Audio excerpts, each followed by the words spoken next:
Mari kita berdoa. Sekaligus kita mengutus anak-anak Korem nanti akan ke kelas masing-masing. Kita bersama-sama berdoa. Tuhan, kami percaya firman-Mu itu terang, firman-Mu itu ajaib, penuh dengan kuasa. Firman-Mu mampu membedah setiap hati yang gelap, menerangi setiap hati yang sangat-sangat gelap, Tuhan. Karena itu kami berdoa biarlah ketika kami membaca, merenungkan akan firman-Mu pagi hari ini, Engkau kembali menyatakan, menyingkapkan diri-Mu, Tuhan, supaya setiap kami yang mendengar akan firman-Mu, kami semakin bertumbuh, semakin mengenal akan Engkau, bahkan kami semakin tahu siapa diri kami di hadapan Engkau, Tuhan. Tuhan, karena itu kami serahkan waktu ini ke dalam tangan-Mu, mohon anugerah-Mu memenuhi setiap hati kami, Roh-Mu yang kudus memenuhi setiap pikiran kami, sehingga kami tidak menginginkan apapun yang ada di luar sana, kami tidak menginginkan apapun yang terjadi nanti, kami hanya ingin bersama dengan Engkau di dalam firman-Mu pada pagi hari ini, Tuhan. Kami juga berdoa untuk teman-teman remaja yang akan masuk ke kelas masing-masing, biarlah firman yang sama, Tuhan bekerja, berbicara kepada setiap anak-anak remaja, dan kami dikuatkan sebagai tubuh Kristus.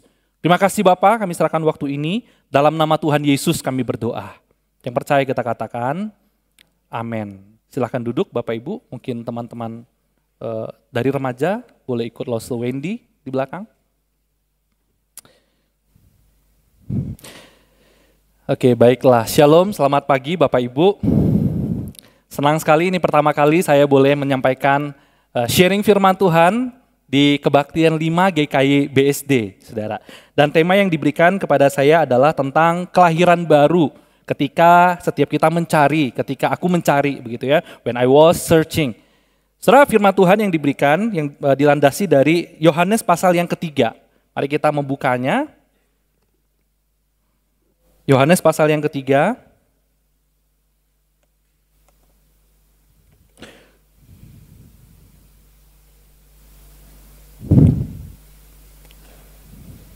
Untuk mempersingkat waktu, saya hanya akan membagi pembacaan kita di dalam dua bagian. Saya akan ajak kita baca ayat 1 hingga ayat yang ke-8, lalu kemudian kita lanjutkan di ayat 14 hingga ayat yang ke-16. Kalau Bapak Ibu sudah menemukannya, bolehkah kita membacanya secara bergantian? Dan untuk menghormati pembacaan firman Tuhan bersama, bolehkah saya mengundang sekali lagi untuk bangkit berdiri sama-sama Saudara, Bapak Ibu? Saya akan mulai ayat 1, lalu Bapak Ibu jawab di ayat 2 dan seterusnya sampai ayat yang ke-8, nanti kita pindah ke ayat 14 hingga yang ke-16. Demikian bunyi firman Tuhan. Percakapan dengan Nikodemus. Ada seorang Farisi yang bernama Nikodemus, seorang pemimpin Yahudi.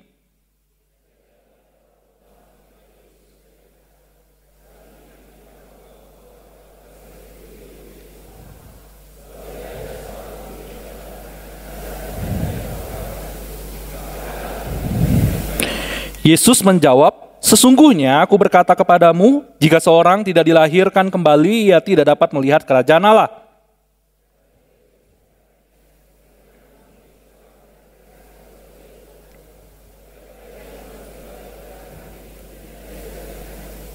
Jawab Yesus, sesungguhnya aku berkata kepadamu, jika seorang tidak dilahirkan dari air dan roh, ia tidak dapat masuk ke dalam kerajaan Allah.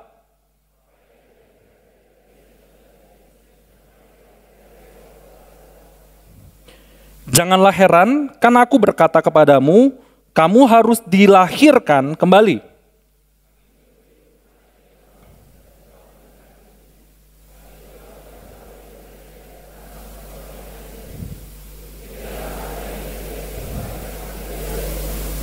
Ayat 14, sama seperti Musa meninggikan ular di padang gurun, demikian juga anak manusia harus ditinggikan.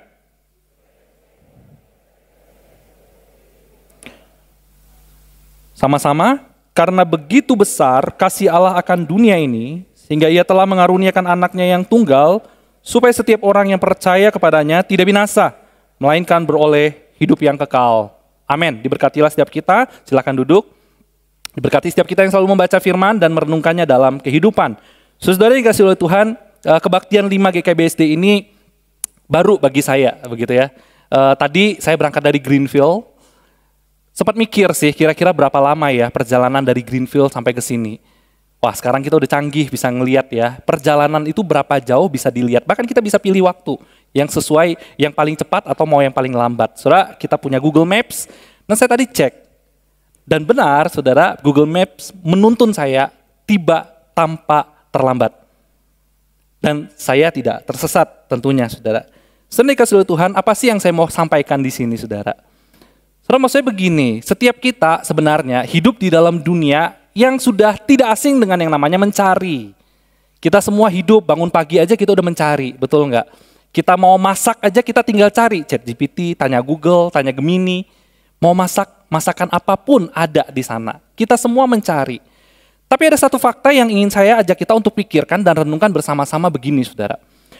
Karena kita hidup di dalam dunia teknologi, apapun kita bisa cari, apapun kita bisa temukan, maka sebenarnya, saudara, karena kita sudah saking terbiasanya mencari, kita akhirnya lupa apa yang paling penting yang harus kita cari di dalam hidup ini. Sekali lagi saudara, kita hidup di zaman yang sangat serba canggih, sangat instan. Ya, semuanya bisa dijawab dengan teknologi, dengan AI, dengan ChatGPT, dengan Gemini, bahkan mau bahas firman Tuhan pun kita bisa tanya ChatGPT, saudara. Kita bisa cari dan seterusnya dan seterusnya. Setiap hari kita terbiasa mencari dengan teknologi. Mau apapun itu. Dan masalahnya begini, karena kita udah terbiasa dengan kata mencari, atau kita sudah terpola dengan mencari, saudara, sehingga membuat kita akhirnya nggak lagi pernah memikirkan sebenarnya apa sih yang paling penting dalam hidup ini yang harus kita cari. Betul nggak, saudara? Rasanya semua serba ada, rasanya semua serba mudah, rasanya semua serba gampang. Jadi kita hidup di dalam dunia yang semuanya mencari itu adalah sesuatu yang biasa-biasa aja, saudara. Saudara, jadi pertanyaan begini, apakah semua pencarian kita itu benar-benar membawa kita kepada kepuasan yang sejati? Pernah enggak kita itu mikir secara mendalam dan merenungkan dalam hidup kita ini, saudara? Kita benar-benar mencari sumber kepuasan yang sejati itu. Bangun pagi kita benar-benar mencari itu. Mau kerja kita benar-benar mencari itu. Atau kita karena sudah saking terbiasanya, ya udahlah, serba instan, serba mudah, tanya teknologi dan seterusnya, dan seterusnya. Setelah ini masalah manusia. Dulu mungkin tidak ada teknologi, banyak orang bertanya-tanya, banyak orang berpikir bagaimana cara ini, cara itu, mau cari itu susah. Tapi mungkin sekarang ya mencari itu sesuatu yang sangat-sangat biasa. Sampai akhirnya kita lupa, kita nggak sadar lagi apa yang kita cari di dalam dunia ini. Apa yang kita cari di dalam hidup ini. Saudara, Blaise Pascal, seorang filsuf terkenal, pernah berkata begini, saudara. Kita manusia itu punya kekosongan di dalam hidup kita. Di dalam hati kita. Ada kekosongan berbentuk Tuhan di setiap hati kita manusia. Yang tidak dapat diisi oleh apapun, makhluk apapun, bahkan benda apapun, tidak mungkin akan pernah bisa memenuhi hati kita yang kosong itu, saudara. Nah, saudara, dan itu realitanya bukan? Dalam hidup kita, kita kemudian seringkali mencoba untuk mengisinya, hati kita yang kosong itu. Dengan apa? Kita mencari-cari, cari validasi, cari uang, cari harta, cari nama baik, cari pengakuan. Dan kita cari di tempat-tempat yang salah. Atau kita mencari hal yang tidak bisa memenuhi jiwa kita. Sehingga tiap kali kita mencari, rasanya hidup gak pernah puas. Rasanya hidup gak pernah damai. Kita udah punya uang banyak pun rasanya masih kurang. Kita udah terkenal pun rasanya masih tidak terkenal. Dan seterusnya, saudara. Saudara, kenapa itu bisa terjadi? Karena sekali lagi, kita itu punya hati yang kosong. Yang seharusnya diisi oleh Tuhan, tapi kita gak pernah cari Tuhan. Kita gak pernah mengisinya itu dengan kekalan. Tapi kita isi dengan hal-hal duniawi di dalam hidup ini. Nah, saudara, hari ini kita membaca satu bagian firman tentang percakapan antara Tuhan Yesus dengan Nikodemus. Saudara, kisah ini, Yohanes pasal 3 ini adalah sebuah kisah yang menyoroti tentang esensi dari kelahiran baru. Saudara. Sebuah konsep fundamental dari iman Kristen, dan kisah ini akan menunjukkan bahwa ada satu pencarian yang paling penting, yang paling kita butuhkan. Lebih daripada nama baik, lebih daripada validasi manusia, lebih daripada apa yang kita ingin peroleh di dalam dunia ini. Sebuah pencarian kekal yang disediakan oleh Tuhan. Karena itu mari kita belajar sama-sama melihat percakapan antara Tuhan Yesus dan Nikodemus di dalam perikop yang barusan kita baca. Nah, saudara, mari kita lihat sama-sama. Yang pertama kita lihat, saudara. Saudara, perikop ini dimulai dengan ada seorang Farisi, namanya Nikodemus. Dia seorang ahli Taurat, dia datang kepada Tuhan Yesus, lalu kemudian dicatat, dia datang pada malam hari. Saudara, beberapa penafsir mengatakan begini, waktu dia dikatakan dia datang pada malam hari, ada yang berkata, malam sebenarnya itu menunjukkan bahwa dia nggak pengen ketahuan orang lain. Dia sembunyi-sembunyi pengen ketemu Tuhan Yesus. Kenapa? Karena dia seorang Farisi. Kalau dia dekat sama Tuhan Yesus, dia bisa dijauhi sama circle-nya. Mungkin teman-teman Farisi yang lain bisa menuduh dia, bisa mengecam dia, bahkan sebut dia pengkhianat. Jadi ada penafsir yang mengatakan, iya dia datang kepada Tuhan Yesus malam hari karena memang dia nggak mau ketahuan. Tapi sekali lagi nggak ada bukti untuk ini. Tapi ada juga yang menafsirkan bahwa pada waktu dia datang malam hari, itu melihat dari konteks penulisan teolog Yohanes. Yohanes pada waktu dia menuliskan suratnya, itu menggunakan banyak sekali simbol. Ada terang, ada gelap, begitu ya. Ada malam, ada siang. Untuk menggambarkan apa, saudara? Ya, ada dua perbedaan antara dosa dan Tuhan, antara Tuhan dan manusia. Saudara, Yohanes menggunakan istilah ini, kata seorang penafsir, sebenarnya untuk menunjukkan waktu Nikodemus datang kepada Tuhan Yesus malam hari, sebenarnya untuk menunjukkan bahwa dia sedang hidup dalam kegelapan. Secara simbolis untuk melihatnya. Tapi sekali lagi, saudara, tidak ada bukti untuk kita melihat apakah dia datang malam hari untuk menunjukkan kalau dia itu takut dengan rekan-rekannya, circle-nya, atau karena ini adalah hanya bahasa simbol. Tapi yang pasti, saudara, kalau kita masuk lebih dalam kepada percakapan antara Tuhan Yesus dengan Nikodemus, maka saudara kita akan menemukan satu jawaban yang berbeda, saudara. Saudara lihat, waktu Nikodemus datang kepada Tuhan Yesus, kita melihat tanpa basa-basi, dia langsung datang kepada Tuhan Yesus. Di ayat yang kedua dia berkata begini. Dia datang pada waktu malam kepada Yesus dan berkata, Rabi, kami tahu bahwa engkau datang sebagai guru yang diutus Allah, sebab tidak ada seorang pun yang dapat mengadakan tanda-tanda yang engkau adakan, jika Allah tidak menyertainya. Mari kita lihat ya, percakapan Nikodemus ini. Sebenarnya Nikodemus datang bukan untuk mencari sesuatu sama Tuhan Yesus. Saudara nangkap maksudnya ya? Nikodemus datang kepada Tuhan Yesus dengan sebuah pujian. Rabi, kami itu mendengar tanda-tanda yang engkau lakukan. Dan kami melihat engkau adalah pribadi yang disertai oleh Allah. Menurut saudara, kalimat ini apakah adalah kalimat sebuah pencarian? Bahwa Nikodemus ingin belajar? Enggak, bukan. Ini lebih tepatnya kepada Nikodemus sebenarnya datang untuk memuji Tuhan Yesus. Kalau kita pakai bahasa sekarang, mungkin karena Nikodemus adalah orang besar, orang Farisi, orang terkenal, sementara Tuhan Yesus adalah orang yang juga terkenal dan diurapi oleh Allah. Mungkin waktu dia datang kepada Tuhan Yesus, dia sebenarnya tidak membutuhkan apapun.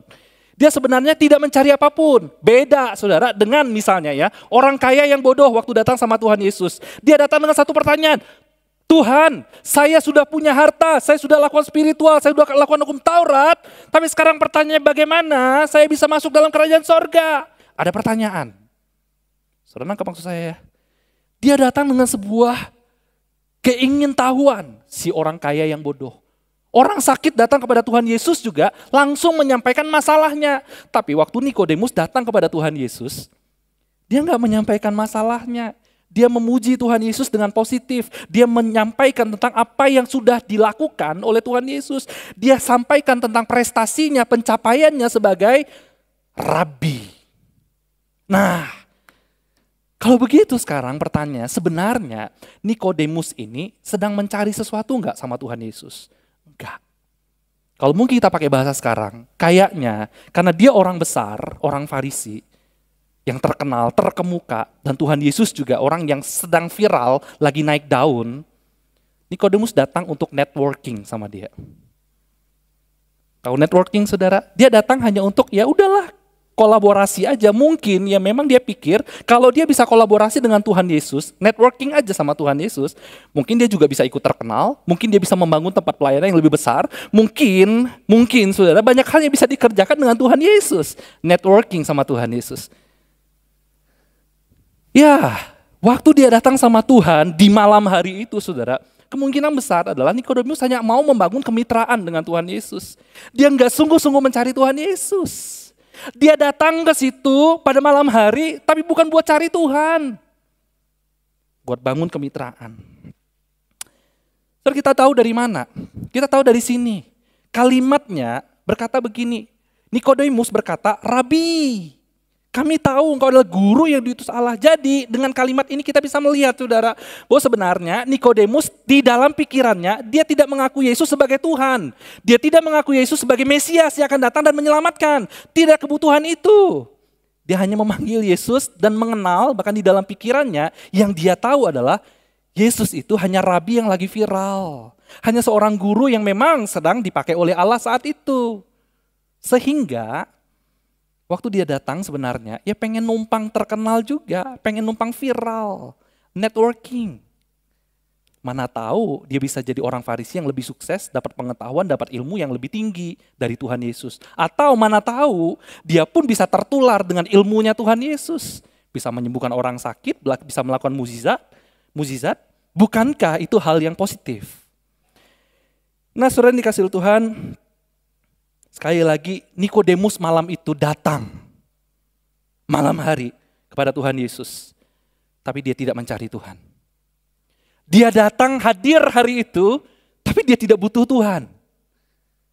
Dia cuma pengen bangun networking.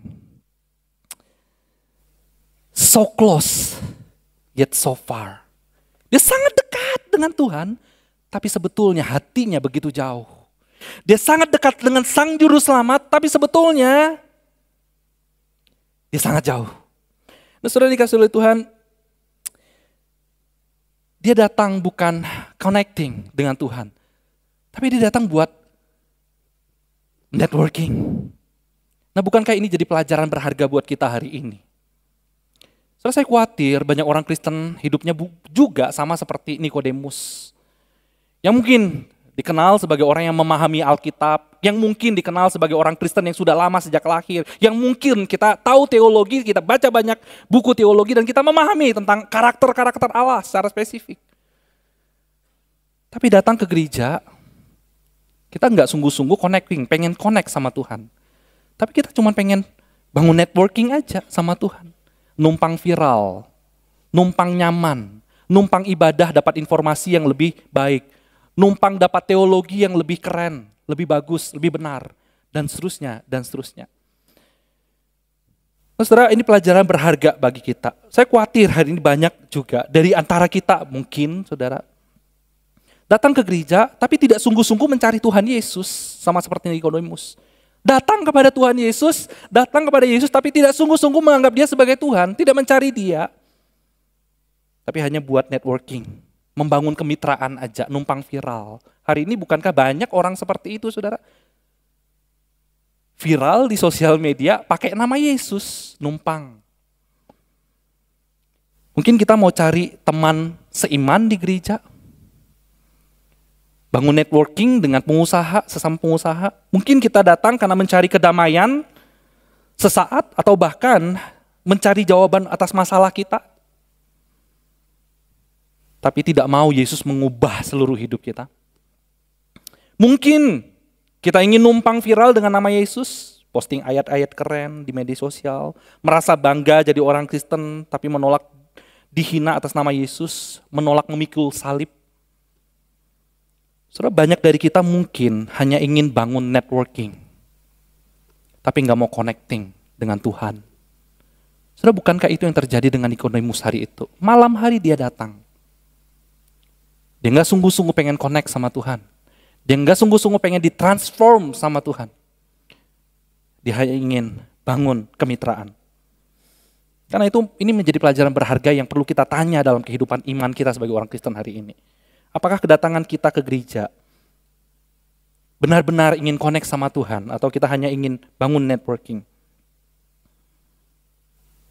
Benar-benar ingin ketemu sama Tuhan, searching sama Tuhan, mencari kepuasan yang abadi itu. Atau tidak, saudara. Saudara, itu yang pertama kita bisa pelajari. Yang kedua, saudara, Yang menarik adalah kalau kita baca lanjut ayat ini. Setelah Tuhan bilang begini ya, setelah pujian itu diberikan kepada Nikodemus, kepada Tuhan Yesus dari Nikodemus, Tuhan itu enggak bilang begini, kamsia loh, kamu udah memuji saya. Enggak, terima kasih banyak. Yang menarik adalah Tuhan itu langsung tembak dia. Langsung menusuk ke dalam inti masalah yang sebenarnya dibutuhkan oleh Nikodemus. Nikodemus bilang, Tuhan, Rabi, engkau itu adalah orang yang dipakai oleh Allah, engkau guru yang luar biasa. Tapi Tuhan enggak langsung bilang, oke, kamsia, enggak begitu. Tuhan langsung bilang apa? Kamu tidak akan melihat kerajaan Allah kalau engkau tidak dilahirkan kembali. Saudara, waktu Tuhan bilang kayak gitu, sekali lagi ya mungkin sebagai orang yang biasa tidak butuh apa-apa, tidak ada pertanyaan, Nikodemus tentu saja bingung loh, kenapa nggak nyambung? Saya datang muji tapi sekarang lu tembak gue gitu loh. Saudara, mungkin ini membuat Nikodemus bingung loh, bagaimana caranya seorang dilahirkan kembali kalau dia sudah tua? Apakah masuk ke dalam rahim ibunya? Kan nggak mungkin Tuhan. Saudara, sampai Tuhan itu harus 2 kali ngulang tentang kelahiran kembali, ayat 3 sama ayat 5, saudara. Yang dimaksudkan Tuhan di sini bukan masalah fisik tetapi masalah yang sangat radikal dan itulah yang dibutuhkan oleh Nikodemus waktu itu. Tanpa basi-basi di ayat 3 Yesus berkata begini, aku berkata kepadamu sesungguhnya jika seorang tidak dilahirkan kembali ia tidak dapat melihat kerajaan Allah. Dan diulangi lagi di ayat yang kelima, aku berkata kepadamu sesungguhnya jika seorang tidak dilahirkan dari roh, air dan roh ia tidak dapat masuk dalam kerajaan Allah. Saudara, perhatikan ini. Nikodemus tetap bingung. Nikodemus tetap tidak mengerti. Dan Tuhan mengecam Nikodemus. Tuhan bilang apa? Yohanes 3 ayat 10. Dikatakan begini, jawab Yesus, engkau adalah pengajar Israel. Saudara, pengajar Israel dalam bahasa aslinya bisa diterjemahkan a man, a master of Israel. Bisa juga diterjemahkan the teachers. Artinya apa? Kamu ini adalah sang pengajar, bukan seorang pengajar. Artinya dia maha guru. Orang yang tahu Alkitab di perjanjian lama. Orang yang menguasai firman Tuhan, orang yang menguasai Taurat. Masa kamu enggak ngerti? Dan Tuhan sudah kasih tanda. Ada tanda tentang air dan roh. Saudara, sebenarnya Tuhan sedang memberikan tanda dan dia tetap tidak mengerti. Saudara, Tuhan sudah memberikan petunjuk di dalam perjanjian lama tadi Tuhan bilang. Ya, aku berkata kepadamu, sesungguhnya jika seorang tidak dilahirkan dari air dan roh, ia tidak dapat masuk ke dalam kerajaan Allah. Air dan roh itu sebenarnya ada tanda. Tanda yang menggambarkan dari firman yang ada di Yeskiel, saudara. Saudara, petunjuk dari perjanjian lama itu sudah ada tentang kelahiran baru. Tapi sekali lagi, Nikodemus, orang yang tahu Alkitab, tidak mengerti apa itu kelahiran baru. Kalau kita baca di dalam Yeskiel pasal 36 dan pasal 37, saudara. Saudara, kita melihat bagaimana Tuhan itu menunjukkan kepada orang Israel ada sebuah lembah yang sangat dalam, lalu kemudian di lembah itu saudara ada banyak tulang belulang. Dan itulah kondisi kita yang belum dilahirkan kembali. Dan itulah kondisi kita yang mati, tinggal tulang, tinggal membusuk.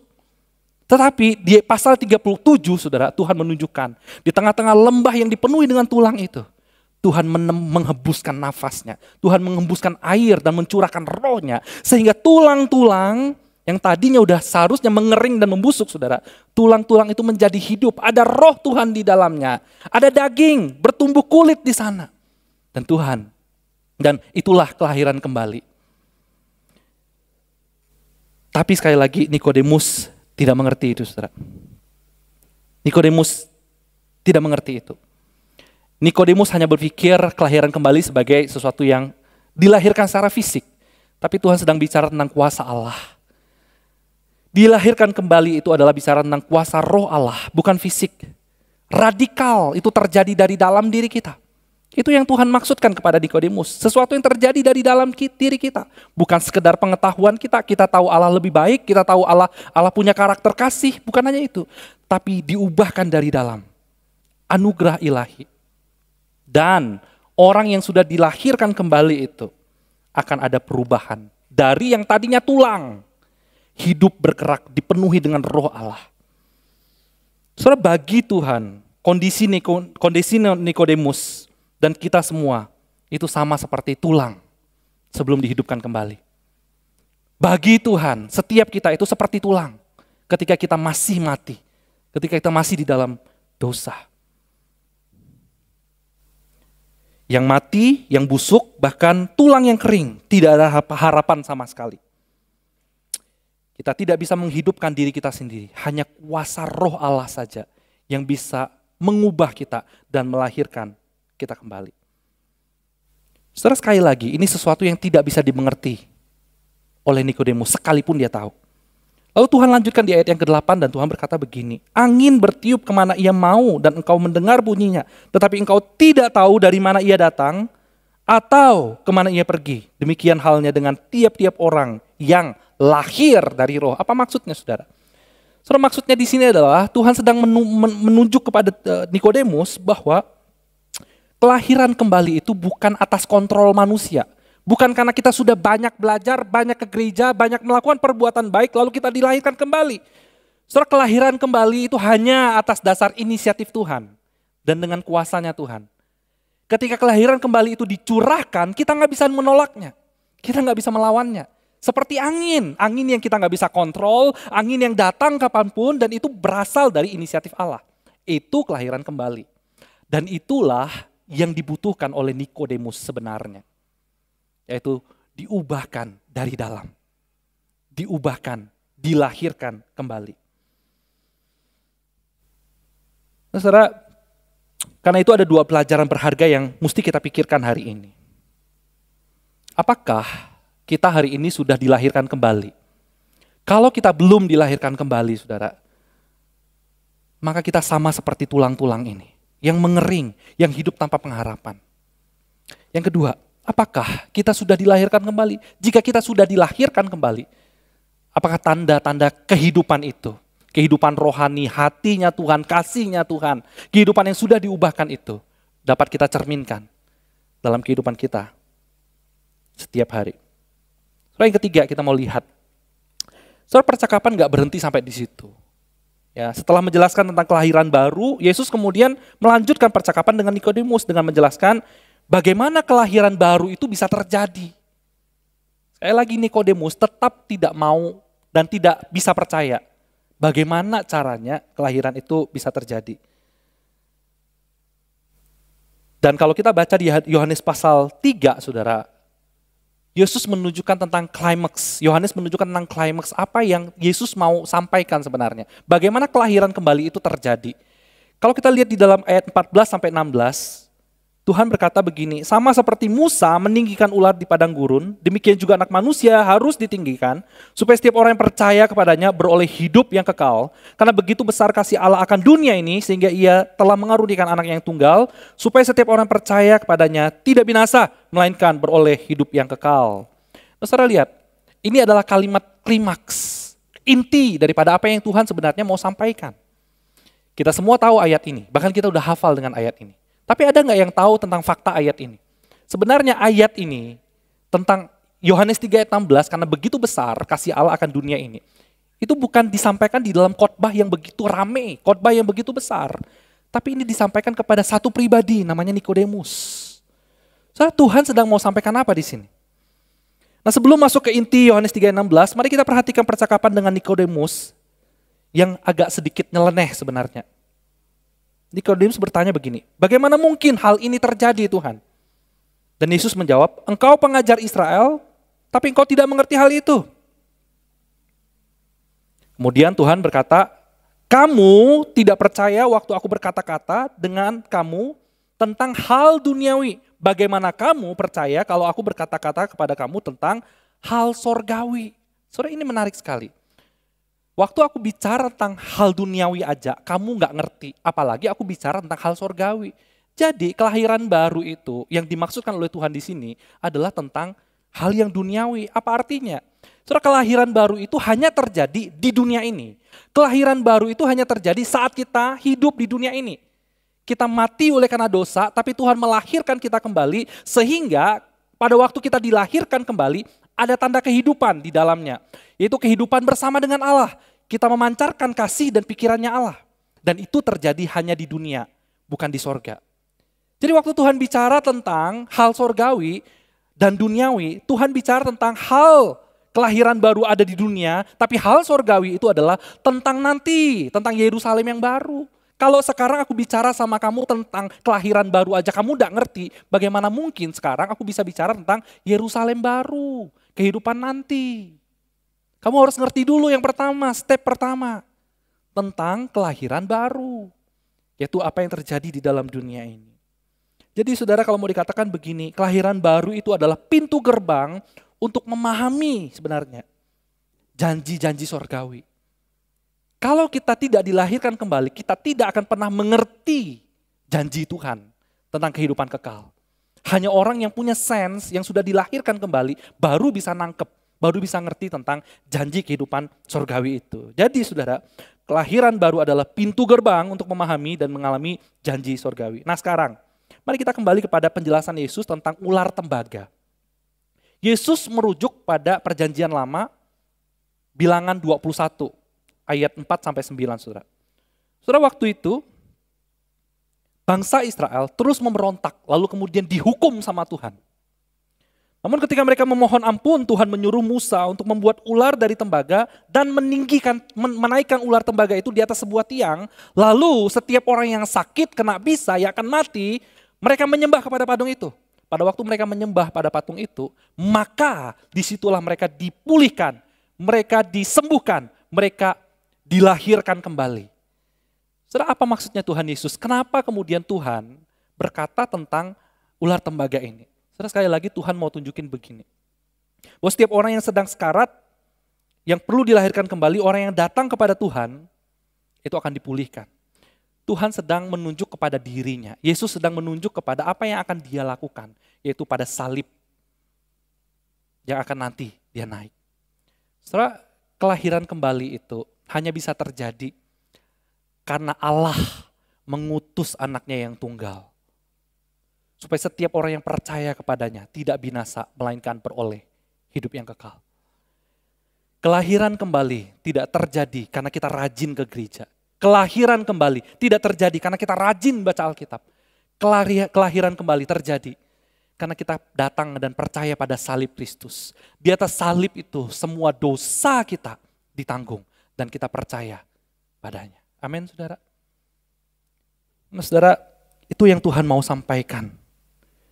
Puncak dari semuanya ini ada di ayat 16. Karena begitu besar kasih Allah akan dunia ini, sehingga ia telah mengaruniakan anaknya yang tunggal. Supaya setiap orang yang percaya kepadanya tidak binasa, melainkan beroleh hidup yang kekal. Saudara, ini adalah ayat yang sangat terkenal. Kita diajak menghafal ayat ini, bukan? Tapi apakah dengan menghafal ayat ini kita langsung kemudian dilahirkan kembali? Belum tentu, saudara. Tapi ayat ini mau mengajak kita untuk melihat kelahiran kembali terjadi oleh karena kasih Allah yang besar. Dengan dia mengorbankan anaknya yang tunggal. Sehingga setiap kita beroleh hidup yang kekal. Saudara, kasih itu inisiatifnya Allah. Kelahiran kembali itu adalah kuasa Allah dan melalui pengorbanannya Allah. Bukan dengan pengorbanan manusia. Bukan karena kita pandai dan seterusnya. Dan seterusnya.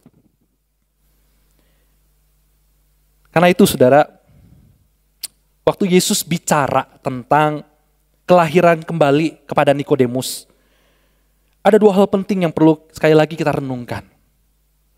Apakah kita juga sudah lahir kembali? Kalau kita belum, maka kondisi kita tadi sama seperti tulang-tulang kering yang membusuk. Sekalipun kita tertarik, sekalipun kita pengen bangun networking sama Tuhan, sekalipun kita rasanya so close sama Tuhan, banyak pelayanan, tapi kita actually so far away dari Tuhan. Sesungguhnya kita sangat jauh. Kita mungkin punya label Kristen, tapi apakah kita punya kehidupan yang baru? Sudah, jika kita sudah dilahirkan kembali, sudahkah kita percaya pada Yesus? Kita menerima anugerahnya dan Roh Kudus memperbaharui kita. Dan ketika Roh Kudus memperbaharui kita, harusnya ada tanda-tanda kehidupan rohani. Ada tanda-tanda kehidupan spiritual. Pasti ada nafas rohani. Pasti ada kesehatan rohani. Ada hidup yang berubah. Dan ada yang hidup yang diperbaharui dari dalam. Saudara, banyak orang yang sekian tahun ke gereja harus bertanya. Kalau kita adalah orang Kristen yang sudah lama sekali ke gereja. Saudara, kita nggak boleh berhenti bertanya. Kita harus bertanya. Sudahkah saya dilahirkan kembali? Sudahkah ada tanda-tanda kehidupan rohani itu di dalam hidup, hati, dan iman kita sebagai orang Kristen hari ini? Seorang penulis C.S. Lewis, dia katakan begini, menjadi Kristen itu bukanlah tentang mempercayai dogma, tetapi tentang sebuah perubahan yang membuat kita itu menjadi jenis makhluk yang baru, dengan identitas baru, dengan kehidupan yang baru, dari dalam keluar. Saudara, kelahiran baru adalah pintu gerbang perubahan. Ini sangat relevan dengan apa yang Yesus sampaikan. Kelahiran baru itu bukan hanya mengubah keyakinan kita, tetapi esensi dari hati kita. Saudara, John Piper pun memberikan sebuah statement juga yang baik sekali tentang ciri apakah kita sudah dilahirkan kembali atau tidak. Saudara, kalau kita sudah dilahirkan kembali, maka kata John Piper, saudara, Allah harus adalah yang paling dimuliakan dari diri kita ketika kita paling puas di dalam Dia. Kepuasan sejati dalam diri kita bukan karena validasi dari luar, tapi karena dari Allah. Dan itulah ciri utama kalau kita memang betul dilahirkan kembali. Validasi yang paling utama yang membuat kita begitu puas, begitu nikmat dengan hidup ini, hanya Allah, bukan yang lain. Hanya Tuhan Yesus yang mati di atas kayu salib itu, bukan yang lain, saudara. Bukan. Mari kita cek hati dan iman kita hari ini. Nah, yang menarik, saudara, Timothy Keller menolong kita untuk bagaimana kita cross check. Apakah kita sudah alami itu? Tanda-tanda kelahiran kembali itu apakah ada di dalam hidup kita? Dia menyatakan tentang 3 pertanyaan yang mungkin kita bisa renungkan, kita bisa tanyakan dalam diri kita. Timothy Keller mengajukan 3 pertanyaan begini, apakah Allah itu semakin nyata dalam hidup kita dari hari ke hari? Apakah Tuhan itu semakin hari semakin nyata kasihnya, karakternya? Kalau Allah itu memang semakin nyata dalam hidup kita, seharusnya membuat kita itu bergerak di dalam hidup ini, tidak bergantung dengan kekuatan kita, tidak bergantung dengan segala pencapaian kita, tapi hanya Allah. Kalau memang Allah itu nyata. Bangsa Israel mengalami penyertaan Allah yang begitu nyata, luar biasa. Tapi mereka lupa. Yang kedua, apakah firman Tuhan itu semakin terasa relevan dalam hidup kita sepanjang hari? Atau firman Tuhan menjadi semakin jauh? Karena hanya orang yang mengalami kelahiran baru yang bisa puas dengan Allah. Karena hanya orang yang mengalami kelahiran baru yang bisa hidup dengan firman-Nya. Yang benar-benar bisa berkata, firman itulah roti yang memberikan aku hidup, yang menguatkanku. Yang ketiga, saudara, apakah kamu semakin peka terhadap dosa dan makin kagum akan kasih karunia Allah? Saudara, ini bicara tentang pertobatan. Ciri utama kelahiran baru adalah pertobatan yang terus terjadi dalam hidup kita. Bukan berarti kita tidak bisa berdosa. Tapi semakin sadar bahwa kita ini lemah. Semakin hari kita semakin sadar bahwa kita butuh Allah. Kita butuh Roh Kudus untuk membimbing, menghibur, menegur, menginsafkan, dan membuat kita kembali kepada salib Tuhan. Apakah itu ada? Saudara, sebagai penutup, izinkan saya menambahkan dengan satu pertanyaan. Apakah pencarian hidup kita telah berujung pada salib Kristus? Pada keinginan untuk saya ingin terkoneksi dengan Yesus. Apakah pencarian dalam hidup kita terkoneksi ke sana? Atau kita hanya melihat kepada apa yang baik, apa yang bisa membuat saya makin banyak dapat harta, dapat uang, dapat validasi manusia. Atau berujung pada saya rindu kepada Kristus. Mengagumi Dia sepanjang hari, puas dengan Dia. Saudara, kalau kita sudah melihat bagaimana Nikodemus, seorang yang terpandang dekat dengan kebenaran, ternyata masih sangat jauh dari inti kebenaran itu. Ia mencari kemitraan, tetapi Yesus datang menawarkan transformasi. Ia datang malam hari, tetapi Yesus menawarkan kehidupan yang terang, kehidupan yang baru bagi dia. Saudaraku, mungkin selama ini kita datang ke gereja, aktif pelayanan, rajin, banyak sekali pengetahuan tentang teologi, terlibat komunitas, bahkan kita posting hal-hal rohani di sosial media. Tapi apakah kita masih sama seperti Nikodemus yang lama, saudara? So close, yet so far. Kita memang kelihatan dekat sama Tuhan, melayani Tuhan, rajin ke gereja, baca Alkitab, posting hal-hal yang rohani. Tapi ternyata hati kita nggak connect sama Tuhan. Kita nyaman dengan label Kristen, tapi belum mengalami kuasa kelahiran baru yang radikal.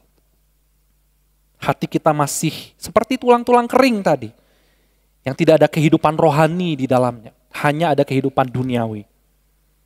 Saudara, hari ini Yesus yang sama menawarkan anugerah kepada setiap kita. Anugerah lahir baru. Yesus yang sama yang berjumpa dengan Nikodemus juga datang kepada setiap kita hari ini, menawarkan kesempatan yang sama. Ia tidak menunggu kita saat kita udah punya banyak masalah. Ia tidak menunggu kita saat kita punya pemahaman teologi yang benar, yang akurat. Ia tidak menunggu kita saat kita hidupnya udah benar-benar baik. Enggak, sekarang juga Tuhan menawarkan itu. Saudara, jangan biarkan diriku hanya sekedar networking dengan Yesus. Jangan puas hanya numpang, saya jadi orang Kristen, saya murid Yesus. Tapi biarlah kita benar-benar menjadi tulang-tulang yang kering. Dan tulang-tulang yang diperbaharui dengan roh Allah. Tulang-tulang yang ada dagingnya. Daging rohani. Pikiran rohani. Hati yang rohani. Hati yang terus terpaut dan punya kerinduan dengan Kristus. Amin. Mari kita berdoa. Tuhan, terima kasih untuk anugerah-Mu. Kalau hari ini ada di antara kami yang mungkin masih datang dalam kegelapan kepada Tuhan. Mungkin kami tidak sadar bahwa kami merasa kami dekat dengan Tuhan, tapi sebenarnya hati kami jauh. Kami hanya datang kepada Tuhan buat networking, tapi kami males buat connecting sama Tuhan. Tuhan ampuni kami. Kalau hari ini mungkin ada yang datang juga bingung dengan kelahiran kembali itu. Tuhan, biarlah Engkau hadir bagi jemaat-Mu di dalam hatinya yang mungkin kering, hatinya yang mungkin seperti tulang-tulang yang membusuk. Tuhan, hembuskanlah nafas-Mu supaya jemaat-Mu mengalami kelahiran kembali dan ada kehidupan rohani di dalam pikiran, di dalam hidupnya. Tuhan, tolonglah kami untuk puas hanya dengan Engkau. Tolonglah kami untuk hanya mencari Engkau, melakukan apa yang Engkau mau, sehingga nama-Mu saja yang ditinggikan dan dimuliakan lewat hidup kami yang baru ini. Terima kasih Bapa, ini doa kami, dalam nama Tuhan Yesus kami berdoa. Amin.